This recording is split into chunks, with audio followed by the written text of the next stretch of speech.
Hey y'all, it's Devin the Albino Jackass here, coming at you with the History of Country Music Part 4. And today's video is going to be a little bit different than the other ones in that I'm only going to take a look at a couple of artists, and then we're really going to start breaking down the decline in country music. And I'm going to give an example here, and we're going to talk about it. So before I get into that part, we're going to cover a couple of other artists that I didn't get a chance to cover. And we're going to start with Merle Haggard. Merle Haggard has a very interesting story. He was a child of the Dust Bowl. If for those of you who know who Woody Guthrie is, a lot of what Woody Guthrie was singing about, Merle Haggard was a child of that. So he grew up in that kind of environment. He actually did serve time in prison in the late 50s, had a very troubled life, and he was actually an audience member of some cons when Johnny Cash performed at San Quentin, again in the late 50s, and that actually inspired him to pursue a musical career. And he really helped define what's called the Bakersfield sound, along with Buck Owens. And Buck Owens's influence on country music really cannot be understated. I mentioned in one of my other videos that rock and roll kind of gave birth to rockabilly, which was a combination of, well, rock and country. And Buck Owens is kind of in that vein, but it's not the same style of music. The Bakersfield sound, think if you've seen the Fallout, they're gonna put me in the movies. That is Buck Owens. It's a very twangy, plucky guitar style, and it harkens a little bit back to the older honky-tonk style. But Merle Haggard helps found that genre, and he also helps in outlaw country, just with his background. The outlaw thing was really kind of started as a joke between them. You know, they called them outlaws because they broke away from sort of the Nashville establishment, if you will. And it's a very, very interesting story to look into. Outlaw country could honestly have a video all on its own, and it spawned a lot of different other subgenres, you know, southern rock and a lot of things like that. Even but getting back on topic, the Eagles even kind of came out of the Bakersfield sound a little bit. Graham Parsons, the Beatles even covered a Buck Owens song, if that tells you anything. It's kind of a badge of honor when the Beatles are covering your shit. So, you know, that's that little bit of a background for you on the Bakersfield style of country music. It's definitely different. It's definitely got a Western appeal to it, if that makes sense. Buck Owens being a California guy from Bakersfield, California, hence the name. It's really, really different, but it's still a great style. It's got a bit of an edge to it, and it's wonderful if you ever get the chance. But the influence of the Bakersfield sound really cannot be understated. It took a lot of the surf music and put that into country music, and it might not sound like it would work, but it does. It really, really does. And again, it helped spawn things like the Eagles and Graham Parsons. A lot of these 70s acts really, really identified with the Bakersfield sound. So it's a wonderful, wonderful starting point if you're getting into music. But another one I really wanted to cover that I didn't get a chance to is George Jones. I've actually read his autobiography, I Live to Tell It All. And if you ever get the chance, read that book. It is a magnificent read. You know, George Jones grew up poor in Texas. He served time in the Marine Corps. And he really started singing in the 50s. And if you listen to early George Jones, it sounds like somebody trying to be the best Hank Williams cover band you ever booked at your corporate event.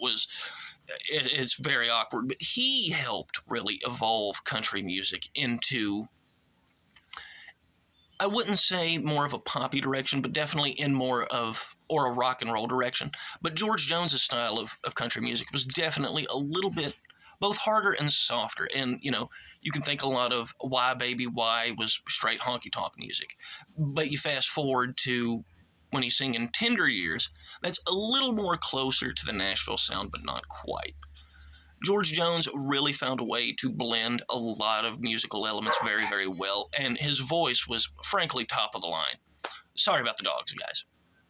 And that is what is really significant about George Jones, is number one, his voice, and number two, he really lived the lifestyle he sang about. He was a hard-drinking guy, you know, he was a hard partier, man. he had a nickname, No Show Jones, and I mean because he would go off and get drunk. And if you ever go back and watch Tales from the Tour Bus, I really recommend you do. Um, just some of the stories of George Jones. My favorite is, of course, and this is probably the most famous as well, but his when he was married to Tammy Wynette, she tried to get him to quit drinking.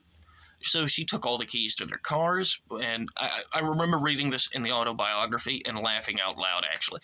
The way George phrased it in the book, he had been sitting in his house for about 3 or 4 hours, absolutely fuming that he could not go to the liquor store or bar to get booze or whatever.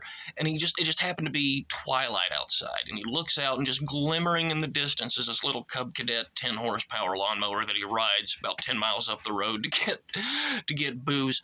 Well, Tammy comes home while he's gone, and she has her friend take her and looking for him. And as they're driving down the street, he didn't even pull the blade up on the lawnmower, so he's just throwing rocks and shit on his way back from the liquor store. And Tammy Wynette actually cussed him out like a sailor the entire way home. He comes home, and he looks at the friend who gave Tammy the ride to go look for him and says, "Hello. As you can tell, my wife's a little upset with me, so I'm going to go in my room, lock the door, and get drunk." And that's the end of the story. And I found it absolutely hilarious. But George Jones, again, what have I been saying throughout this series? The genuine authenticity of what he was singing about. He encapsulated what he was singing about. That is so important when it comes to country music, and it always has. And it always should. But there's another one that I didn't get a chance to cover, Johnny Paycheck. Now, he has just as wild of a life behind the scenes, off stage, as George Jones did. Again, look into Tales from the Tour Bus as a good starting point on this. Oh, excuse me. But Johnny Paycheck, again, he's one of those outlaw guys. And Johnny really helped bring to the forefront something that country music has really always been. And this is going to lead into the analysis as well, but he was really the singer of the working man, I guess you could say. Take this job and shove it. And that sentiment had really kind of always been a part of country music. And that country music it's never really been left-wing or right-wing, but it has always been populist. If you had to put a political label on country music, it's always been the music of the people. In fact, before the mid-40s to early 50s, you would often hear it called hillbilly music, folk music, grassroots music. They really weren't sure what to call it. After Hank Williams comes about, they start calling it country and western. And of course, that just gets shortened to country. But that's a little off topic. But with... oh crap, I forgot my place. Let's see... yes. But country music has always had a populist edge to it, I guess, if you could say. And that's going to lead us into our analysis. Now, I've given you a lot of great artists here. Now, notice we haven't really gotten before 1980. And there's a reason for that. And that is the spirit of country music really, really began to wane during this time, because the pursuit of money led country music to, as I've mentioned, disco beats in the when that was popular. It tried a lot of different things in the 80s and 90s to stay relevant, and for a large part had success, especially when Garth Brooks came along. Him with a degree in marketing, he knew, he looked at what Kiss was doing and things like that, and he made his concerts more of a spectacle.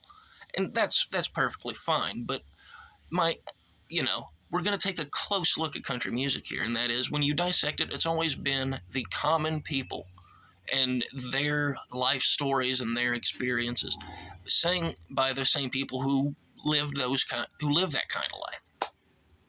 And now you don't so much have that in modern Nashville. And I'm going to give you a few examples here. I'm going to give you a couple of quotes from Hank Williams songs and a couple of quotes from a Luke Bryan song. And we're going to see if you can spot which one is which here. Okay. The silence of a fallen star lights up a purple sky, and as I wonder where you are, I'm so lonesome I could cry. And she was like, "Oh my God, this is my song. I've been listening to the radio all night long, sitting around waiting for it to come on, and here it is. Do you see what I'm talking about here? One has a lot more thought put into it, one has a lot more feeling put into it, and one is a lot less vapid. Now, I'll leave you to decide which one that is, but this is an infection that really is spread beyond country music. I mentioned this in one of my previous videos that I worked as a janitor at a Kohl's, and they would play pop music over the loudspeaker, and I could not tell you one song from the other half the time. They sounded that similar. This is happening in country music as well. You know, it gets to where you can't hardly tell one sound from the other. And again, this has been a consistent problem going back to the 60s. You know, if you want to think a Nashville sound from the 60s, listen to Into the World by Skeeter Davis. That's a really good example. Or He'll Have to Go by Jim Reeves. And then you compare that, and that is the 1960s equivalent of Florida Georgia Line or Luke Bryan. And even the pop country from the 60s and 70s and even into the 80s is far superior, because even still, a lot of these guys either came out of honky-tonk and lived the style of life before, or they were vocally talented enough to find success. And by no means am I saying that makes a bad country singer by any stretch of the imagination, but I'm saying the spirit of the music is really what's gone away. You know, and it's a real shame. And you look at the influence that country has had. Country music has spawned I don't know how many genres. It has spawned bluegrass, it has spawned rock and roll, it has spawned rockabilly, it has spawned southern rock, it has spawned things like the Eagles, it is, you know, or whatever genre you want to call that, you know, and it also, if you want to take a look at the counterculture movement in the 60s, one of the reasons they really looked up to people like Bill Monroe and the Carter family and those styles of music, that style of folk music and bluegrass, is because it was so untainted by consumerism, and still is in a lot of ways, especially bluegrass. But I think it's a real shame that, you know, we've gotten to this point. I would like to see it reversed, but I don't know, you know, how that would really take place. A big problem with the music industry as a whole is a lot of the songs are written and produced by the same 12 people. So it's syndicated at this point. And again, it's all music, but country music is a particularly sad example because, as I mentioned, it does a wonderful job in preserving the American heritage. And not only American heritage, but really the Anglo literature sphere. A lot of the songs that A.P. Carter managed to find and record back in the 1920s and 30s were 200-300 years old back then. You know, I mentioned this in another video. So, for those of you who have listened to the Louvin Brothers, the song "Knoxville Girl" is actually it comes from an English song called "The Wexford Girl," written in the 1600s.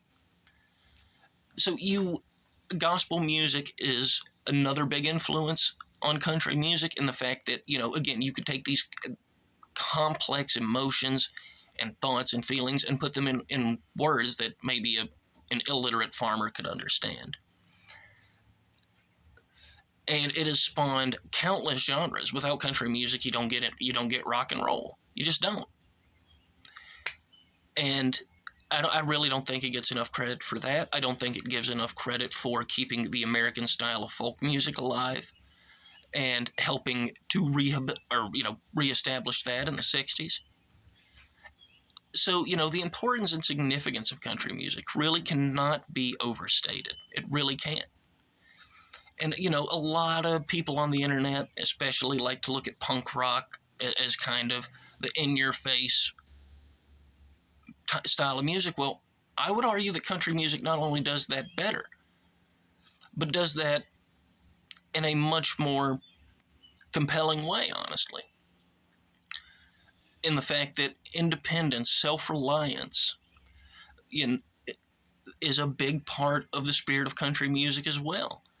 These are songs about me and who I am. and they're my story and how I'm going to make it through regardless. That's the beautiful thing about country music, the blues, even gangster rap to a degree. But you know, guys, I think that is about all for this video. Let me know what you guys think down in the comments below, man. I would love to hear more about what you guys have to say and think. Be sure to like, share, and subscribe. All of that good fun stuff. I've been the Albino Jackass. Thanks for listening to me hee-haw, guys. Peace out. Cheers.